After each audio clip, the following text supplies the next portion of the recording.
आज की कहानी है मेडल बना रोटी। ऐसी ही अच्छी कहानी सुनने के लिए आप मेरे चैनल को सब्सक्राइब, लाइक, शेयर कीजिए। आज कचहरी में एक अजीब सा मुकदमा आया था जिसका फैसला सुनने के लिए इतने लोग आए थे कि कचहरी खचाखच भरी थी। जितने लोग थे उतनी बातें। कोई कह रहा था उसे ऐसा नहीं करना चाहिए था। जान बहुत कीमती है भाई, परेशानी तो आती जाती रहती है, जिंदगी गई तो दोबारा नहीं मिलती। इसी तरह सभी का अपना अपना तर्क था। आत्महत्या की कोशिश करने वाले नवयुवक को कटघरे में लाया गया। देखने में तो पढ़ा लिखा लगता है और हरकत तो देखो, लोगों के बीच से आवाज आई। बोलने वाले पर उनकी निगाहें जाकर रुक गई। वो देखकर चुपचाप मुस्कुराया और शांत कटघरे में खड़ा रहा। तभी जज साहब आए और सब खड़े हो गए। कार्रवाई शुरू की गई।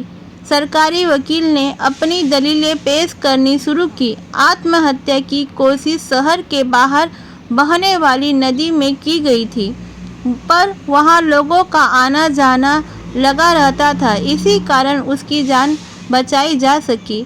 पर जब जान बचाई गई उस वक्त उसे होश नहीं था।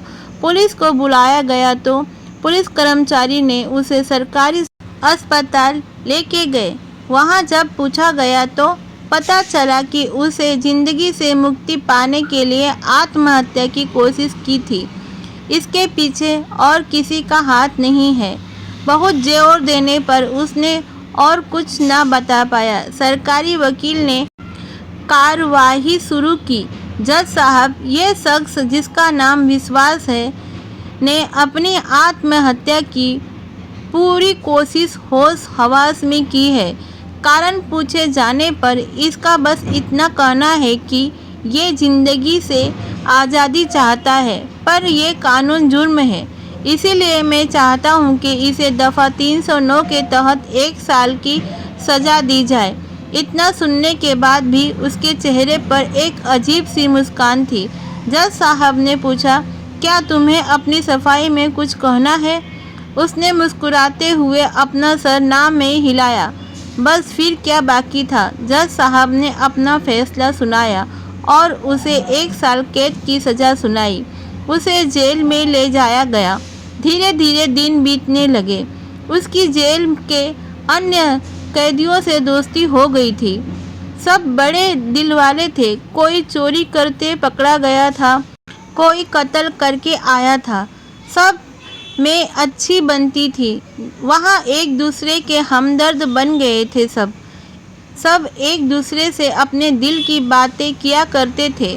अचानक एक दिन किसी ने उनसे पूछा, तुमने बताया नहीं कि तुमने मरने की कोशिश क्यों की, और कोशिश की तो फिर नदी में क्यों? कोई और तरीका क्यों नहीं अपनाया? और किसी तरीके से शायद मैं बच ना पाता। क्या मतलब? मैं स्टेट लेवल चैंपियन हूँ तैराकी का। इतना सुनते ही सबके होश उड़ गए कि ये क्या बोल रहा है। उसने बोलना जारी रखा, बचपन से ही मैं गरीबी देखता आया हूँ। जिस नदी में डूबता हुआ पाया गया था, उसी नदी में तैरना सीखकर मैंने 50 से ज़्यादा मेडल जीते हैं, और उस नदी में कैसे डूब सकता हूँ? मैंने यह कदम अपनी गरीबी के चलते उठाया, जिसके कारण मेरे पास खाने को एक वक्त की रोटी नहीं थी और ना ही कोई काम मिल रहा था।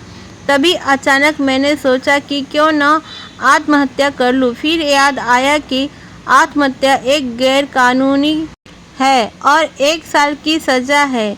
इसीलिए मैंने ये सब किया, और अब दफ़ा 309 के तहत मेरे सर पर छत है, खाने को 2 वक्त की रोटी है, और यहाँ पर अगर बीमार भी होता हूँ तो फ्री में इलाज है।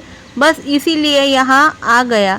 इतना सुनते ही सब असमंजस में पड़ गए कि हंसे या अफसोस किया जाए। तभी रात के खाने के लिए सबको आवाज़ दी गई और सब अपनी अपनी थाली उठाकर चल पड़े। सच तो ये है कि देश के लिए विश्वास जैसे बहुत से खिलाड़ियों ने मेडल जीते हैं, लेकिन बहुत से ऐसे भी खिलाड़ी हैं जो गरीबी में जी रहे हैं। ऐसे खिलाड़ियों के लिए पेंशन दी जानी चाहिए। जो देश के लिए खेलता है, मेडल जीतता है। हम आम नागरिकों को भी सहयोग करना चाहिए। आइए संकल्प लें कि विश्वास जैसे खिलाड़ियों के सर पर हमेशा छत हो और वो भी अपना जीवन खुशहाल होकर बिता सके। आपको कहानी पसंद आई तो ज़रूर मेरे चैनल को सब्सक्राइब, लाइक, शेयर कीजिए।